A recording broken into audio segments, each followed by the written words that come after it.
I see you. We are so easily excited. I know. Okay. So, how cool is this? So I'm going to ask you these questions I sent you, and then I'm going to edit all of our silliness out of the front of it. Okay. I'm going to post it on my blog. And I want to hear more about that too. Okay, I'll tell you more about it because it's really fun. I really like it again. Okay, Denise Butler. This Yes. is your life. I want to talk about your role as a home hospital instructor teacher within our school district. Okay. So tell me about how long you have been doing, well, I know you just from teaching full-time as an instructional coach and a BITSA leader and all kinds of other really amazing things. How long have you been an HHI teacher? And tell me a little bit just about your teacher background brain. Well, I believe it's been about 5 years that I was in home hospital. Okay. I believe it's been about 5 years. And do you want to know how I got into it? Yes. Yes. When I was an instructional coach at a high school, one of the students was in an accident and they asked me to tutor him. And the way I did it was through home hospital. So I was working with one of the students at that site. And then I just continued on with it afterward because I enjoyed it so much. That's awesome. So you, outside of doing home instruction, tell me, just give me the little feedback on what you've done for Fresno Unified as a teacher, because as you know, you just retired, you lucky dog. Tell me about your last couple of jobs that you've had with us. Instructional coach, language arts teacher. I helped run a tutorial on Saturdays for students that were struggling. I've done Avid support. It's hard to remember everything. You've done a lot. I know you've done. And BITSA. So I did BITSA, working with the new teachers, and then I did veteran support, which is working with experienced teachers who need to brush up on their teaching instruction.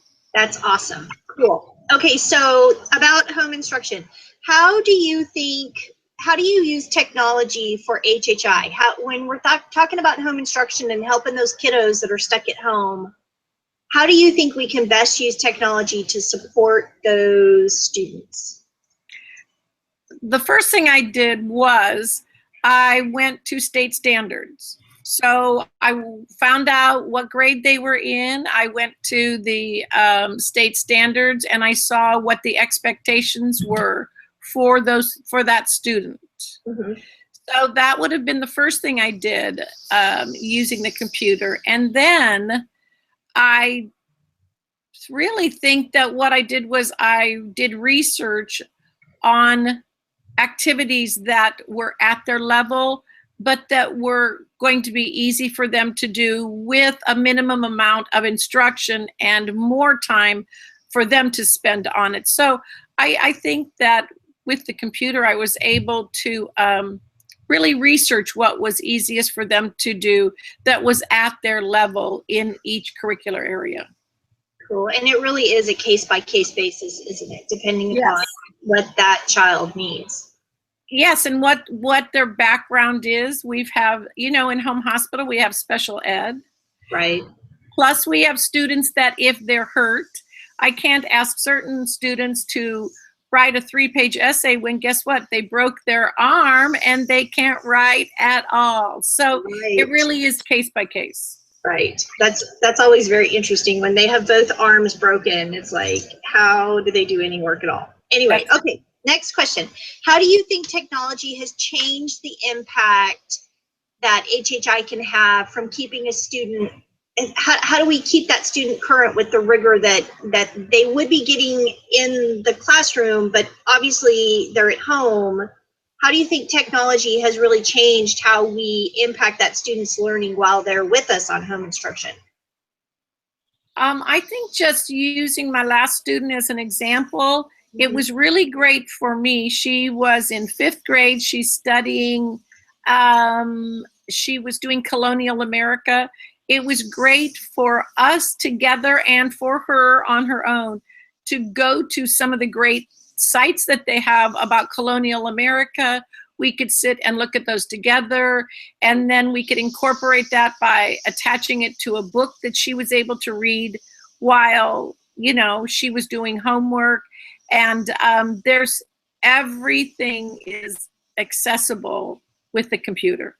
Right. So it just supports everything that I would do with her was supported because we could do it online. Right. So, and you were fortunate because that student had technology in the home, correct? Yes, and schools have been very generous about allowing students to take computers home. Oh, that's so that, yeah, they do have access in many cases. That's really cool. So my next question is, why do you think, or what do you think our program could do to improve the technology use in the home? Just kind of bridging on what happened with your little kiddo. She had technology available to her in the home, but I hear a lot of teachers telling me, you know, there's no internet connection, they don't have a computer in the home. How do you think we could improve upon what our teachers have available to them with technology in HHI? And that is an issue because of the fact that there's no point in getting a computer or an iPad if they have no access at home, internet. I think that perhaps me using my computer to find certain sites and getting that information, I guess, for example, it was really convenient for me to get science information, let's say about the weather.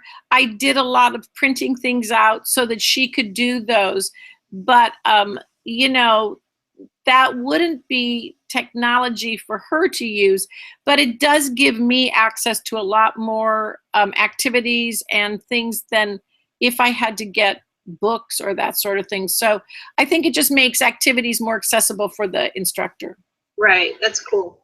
So my last question is, what do you love about home hospital instruction besides me, of course? Oops, I wasn't going to say that.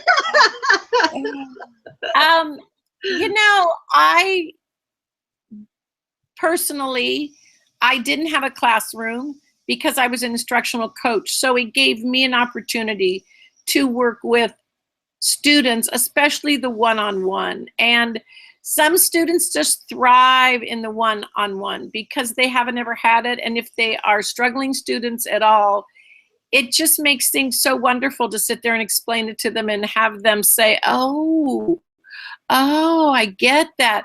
And in a classroom, they might not have ever shown or asked a question. So I just think the one-on-one is a gift. No matter why, I think one-on-one is a really nice experience for every student to have. It's nice for the student. It's also really nice for the teachers who are stressed out from their classrooms. I hear that over and over again. They love having the time to just build on that relationship with the student. I think it really invigorates their teaching.